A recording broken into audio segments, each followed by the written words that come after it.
ነገር አገኘ። እንግዲህ መሰረት ከቴዲ ጋር ቴዲ ከዚህ ቀደም አብረው እንዲሆኑ እና በአንድ ቤት ውስጥ መኖር እንዲጀምሩ ጠይቋት ነበረ። መሰረት እንግዲህ በዚህ ሀሳብ ተስማምቻለሁ፣ ከዚህ በኋላ አብረን መኖር እንችላለን ብላ ለቴዲ ነገረችው። ለአገኘው ደብተር ውስጥ በጣም ብዙ ሚስጥሮችን ያገኛል። እንግዲህ ስለ ወይዘሮ ሄለን አባቱ ምን ያክል ያውቅ እንደነበረ የሚገልጹ በጣም ብዙ ጽሁፎችን ይመለከታል ማለት ነው። እንግዲህ መሰረት ወይዘሮ ሄለንን መበቀል ስለምትፈልግ ያንን ደብተር ወይም ደግሞ የማስታወሻ ደብተር ወይዘሮ ሄለን ክፍል በማስቀመጥ ቤሉል እንዲያገኘው አድርጋለች ማለት ነው።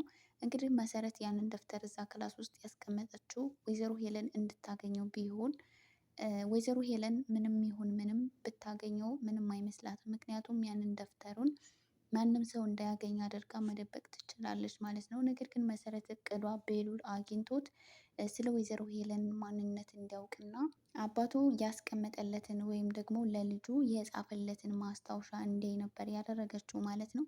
እንግዲህ ቤሉል ወይዘሮ ሄለን ምን እንደምታደርግ በጣም ብዙ ነገሮችን ቢያውቅም ጥሩ ሰው እንዳልሆነች ቢረዳም ነገር ግን ወይዘሮ ሄለንን ጠበቅ አድርጎ እስካሁን አልያዛትም ማለት ነው። ወይዘሮ ሄለንም ከቤሉል ጥያቄ ለመሸሽ ጠዋት በጠዋት ትወጣለች፣ ማታ ሲመሽ ደግሞ ትገባለች። ምናልባት እንኳን ቤት ውስጥ ቢገናኙ የሆነ ችግር አይጠፋም እና የሆነ ችግር ፈጥራ ግርግር ትፈጥራለች ማለት ነው። እንግዲህ በትላንትናው ክፍል እንዳያችሁት ወይዘሮ ሄለን ኑኑዬን ወርቄን ሰርቀሻል በማለት ቤት ውስጥ ትልቅ ግርግር ተፈጥሮ ነበረ ማለት ነው።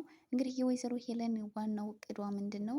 ኑኑዬ አሁን ላይ በቤተሰቡ ላይ ያላትን እምነት እየተሸረሸረ ስለሆነ ዋናው ደግሞ ወንድሟ የሆነው መኮ ስለ ኑኑዬ በደንብ ለኑኑ ያለው ጥላቻ እንዲጠነክርና የባሰ እንዲሆን ለማድረግ ነበር የወይዘሮ ሄለን እቅድ ማለት ነው። ይሄን ተሳክቶላታል። ሞኮ እንግዲህ በኑኑ በጣም ተናዶባት ነበር። እስከ ዛሬም ከወንዶች ጋር እንደዚሁ ከጆ ጋር በተፈጠረው ነገር በጣም ተናዶባት ነበረ ማለት ነው። በዚህም ደግሞ ሳይታረቁ እንደተኳረፉ ነበሩ ማለት ነው። አሁን እንግዲህ ወይዘሮ ሄለን ደግሞ የባስ ብላ ይህንን አይነት ሴራ ተብትባ ኑኑ ላይ የበለጠ እንዲጠላትና እምነቱ ጭራሽኑ እንዲጠፋ አድርገዋለች ማለት ነው። እንግዲህ ይህንን ነገር ሊታደጋት የሚችለው ብቸኛው ሰው ጆ ነው ማለት ነው። እንግዲህ ወይዘሮ ሄለን ጆ ደውሎ በስልክ እንደተናገረው ወይ ቤት መጥቶም ደግሞ ኑኑ ያንን ጌጣጌጥ ይዛ ወደ እሱ እንደመጣችና እንዲሸጥላት እንደጠየቀችው እንዲናገርና እንዲመሰክር አድርገው ነበር ማለት ነው። ለዚህም ነገር ተጠያቂ ያደረጓት ኤልሹን ነበር። ግን መሰረት ደግሞ ኤልሹ እንዳላደረገችው በጣም እርግጠኛ ነኝ። ይህንን ነገር ያደረገችው እራሷ ሄለን ናት ብላ እሷን ለመበቀል ፈልጋ ነበር። እንግዲህ ያንን የደብተር ማስታወሻ ወይዘሮ ሄለን ክፍል ውስጥ በማስቀመጥ እንትን ያለችው ማለት ነው። እንግዲህ ብዙ ሰው ወይዘሮ ሄለን ክፍል ውስጥ የሆነ የድምፅ መቅጃ ያስቀመጠች ነበር የመሰለው መሰረት ማለት ነው። ነገር ግን ያንን ደብተሩን ካስቀመጠች በኋላ ቤሉል እንዲያገኘው አድርጋለች። እንግዲህ ቤሉል ወይዘሮ ሄለንን በጣም በተደጋጋሚ እየተከታተላት እና የምታደርገውን ነገር ለማወቅ ሙከራ እያደረገ ክላሷም ደግሞ በጣም በተደጋጋሚ ይገባ ስለነበረ ቤሉል ያንን የማስታወሻ ደብተር አግኝቶት አባቱ ስለሱ የጻፈውን አንዳንድ ነገር እንዲያውቅ ነበር መሰረት ያደረገችው። እንግዲህ ከዚህ ቀደም መሰረት አባቱ ያስቀመጠለትን ስጦታ ወይም ደግሞ የኑዛዜ ወረቀት ነበረ ማለት ነው። ያንን እንግዲህ መሰረት ለቤሉል ልትሰጠው ነበረ። ነገር ግን ባልሆነ አጋጣሚ ያ ፋይል ከእጇ ወጥቷል ማለት ነው። ከዚህ በኋላም ደግሞ መሰረት የተወሰነውን ነገር ልትነግረው ወስና ነበረ። ግን ወይዘሮ ሄለን መታ ካቋረጣቻቸው በኋላ መሰረት እንግዲህ የምታውቀው ነገር እንዳለ ወይዘሮ ሄለን ስለምታውቅ ለቤሉል ምንም አይነት ነገር ብትናገር በቤተሰቦቿ አስፈራርታት ነበረ ማለት ነው። ስለዚህ መሰረት ሁሉን ነገር ትተው ነበረ። ግን እሷ ብተዋትም እነሷ ደግሞ ልተዋቸው ስላልቻለች መሰረት መበቀል ስለፈለገች ነበረ ይህንን ደብተር እዛ ወይዘሮ ሄለን ክፍል ውስጥ ያስቀመጠችው ማለት ነው። አሁን ላይ ኑኑዬ በቤተሰቦቿ ላይ ያለውን እምነት እንዳለ በሙሉ አታለች። በተለይ ደግሞ መኮ ስለ እሷ አሁን ላይ ያለው እምነት ምንም አይነት ነገር እያመናት አይደለም። አሁን መሰረት ብቻ ናት ኑኑን እየተረዳቻት እና የነ ወይዘሮ ሄለን እና የኤልሹ ተንኮል በደንብ አድርጎ እየገባት እና ከእህቷ ጎን ያለችው መሰረት ብቻ ናት ማለት ነው። እንግዲህ ኑኑዬ ምናልባት ይህ ነገር ከተጣራና እውነቱ ከወጣ ወንድሜን መቼም ቢሆን ይቅርታ አላደርግለትም። እንዴት እኔ እንደዚህ አይነት ልጅ እንዳልሆንኩኝ እያወቀ እንዴት ከእሷ ጎን ይቆማል እያለች ኑኑዬ በወንድሟ መኮ በጣም እየተናደደችበት እና መቼም ይቅርታ እንደማታደርግለት እየተናገረች ነበረ ማለት ነው። እንግዲህ ኑኑዬ ወንድሟን በጣም ፈርተዋለች። እሱም ደግሞ በጣም ጨካኝ ነው ማለት ነው። በጣም ይማታል ምናምን ነገር እና ኑኑዬ እንግዲህ የዛን ቀን ፈርተው መሰረት ጋር ነበረ የተኛችው ማለት ነው።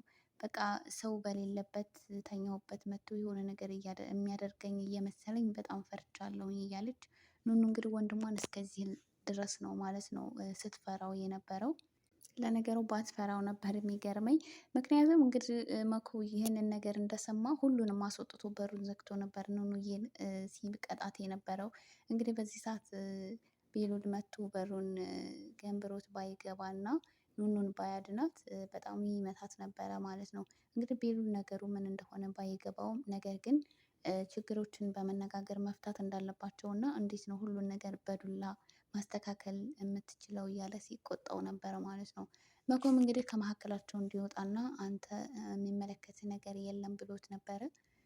ቤሉል ግን በጭራሽ ጫፏን ልትነካት አትችልም ብሎ ኑኑን አድኗታል ማለት ነው። እንግዲህ መሰረት ከዛ ቤት እንዳስወጣና በሩን እንደዘጋባቸው መሰረት ቶሎ ሄዳ ለቤሉል ነበር የተናገረችው ማለት ነው። እና ምክንያቱም ምን እንደሚያደርጋት በደንብ ጠንቅቃ ስለምታውቅ ማለት ነው። እህቷ እንዳትጎዳባት ቤሉልን ይዛ መታ በሩን አስከፍታ አድነዋታል ማለት ነው። ኑኑ አሁን ላይ በእሷ ላይ እየተደረገ ያለው ሴራ አሁንም እንደቀጠለ ሆኖ ነገር ግን ወይዘሮ ሄለንንም ሆነ ኤልሹን ማመኗን አሁንም ቢሆን አላቆመችም ማለት ነው። እንግዲህ ኤልሹን ነው መጀመሪያ የጠረጠረችው። መሰረት ግን ይህንን ነገር ያደረገችው እራሷ ሄለን ናት ብላ ስታስብ ኑኑ ግን ምንም ነገር አላገናዘበችም ማለት ነው። ያንን እንግዲህ የእቃ መደርደሪያውን አጽጂ ብላ የጠራቻት አጽድቼዋለሁኝ እንኳን እያለቻት የማዝሽን አድርጊ ብላ ነበረ ግድ እንድታጸዳ ያደረገቻት ማለት ነው። እና ብዙም ሳይቆይ ደግሞ ወርቅ ጠፋኝ ብላ ስትል ኑኑ የሆነ ነገር መጠርጠር ነበረባት ማለት ነው። እሷ ግን የሆነ ደነዝ ነገር ናት። መሰረት እንግዲህ የወይዘሮ ሄለንን ተንኮል እና ቤተሰቦቿ ላይ የምታደርሰውን ጫና መቋቋም አልቻለችም። ከዚህ በኋላ ግን ከዚህ ቤት ወጥቼ ወይዘሮ ሄለንን በደንብ አድርጌ መበቀል እና የእጇን መስጠት አለብኝ ብላ እያሰበች ነው። እንግዲህ ይህም ሀሳብ ቴዲ አብረን መሆን አለብን ለምን አብረን አንሆንም ብሏት ነበረ።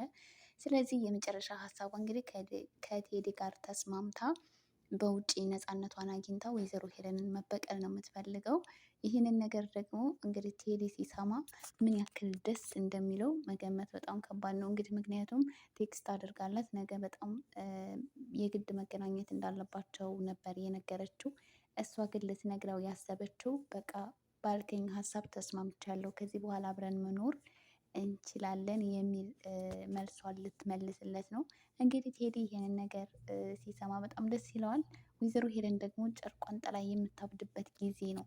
እንግዲህ ቴዲ ማግባቱን ስትሰማ ምን እንደምትልና ቴዲ እንግዲህ በተደጋጋሚ ሚስት እንዳለችው እና ከሷ በላይ የሚወዳት ሴት እንዳለች በተደጋጋሚ ሲነግራት ነበረ። ወይዘሮ ሄለን ግን በጣም እየተናደደች እና የሆነ እየቀለደ ነገር እየመሰላት ነበር ስታልፈው የነበረው። ተከታትላም ደግሞ ለማየት እና ለማወቅ ፈልጋ ነበረ። ነገር ግን አልተሳካላትም። ቴዲ ግን አሁን ላይ መሰረትን ጠቅሎ መኖር ሲጀምር ወይዘሮ ሄለን ቢያንስ መሰረትን እንኳን እንደሆነች ባታውቅም እንዳገባና ከሌላ ሴት ጋር ህይወቱን እንደቀጠለ ስታውቅ ግን ወይዘሮ ሄለን ጨርቋን ጥላ ማበዷ አይቀርም። እንግዲህ ወይዘሮ ሄለን ነገሮች በጣም እየተደራረቡባት ነው። እያንዳንዱ ነገሮቿ ስራዎቿ እየተጋለጡና ዳር እየወጡባት ነው። ሚስጥሮቿ አሁን ላይ ለራሷ ብቻ አድርጋ ይዛቸው የነበሩት ነገሮች አሁን ግን በጣም ብዙ ሰው እያወቃቸው እና ስራዋ እየተጋለጠባት ነው ማለት ነው። ይህ ነገር ደግሞ በጣም ትልቅ ስጋት ሆኖባታል። እንግዲህ ያላት አንድ ቴዲ ብቻ ነበረ። ቴዲ ደግሞ እንግዲህ ከመሰረት ጋር አብረው መሆን ከጀመሩ በጣም ከባድ ነው። እንግዲህ ወይዘሮ ሄለን መሰረት የቴዲ ፍቅረኛ ወይም ጓደኛ እንደሆነች ስታውቅ እንግዲህ መሰረት ላይ በጣም ከባድ ውሳኔ ነው የምትወስንባት። በዛ ላይ ቤተሰቦቿ እነሱ እጅ ላይ ስለሆኑ ይሄን ነገር እንዲታወቅባት በጭራሽ መሰረት አትፈልግም ማለት ነው። እንግዲህ የመሰረት ውሳኔ ብዙን ሰው እንደሚያስደስት ተስፋ አደርጋለሁ። በዚህ ውሳኔዋ ደስ ያላችሁ ላይክ እንደዚሁም ሰብስክራይብ በማድረግ ለቻናል አዲስ የሆናችሁ ቤተሰብ ሆኖ በቀጣይ ቪዲዮ እስከምንገናኝ ለሁላችሁም ሰላማችሁ ብዝት ይበል።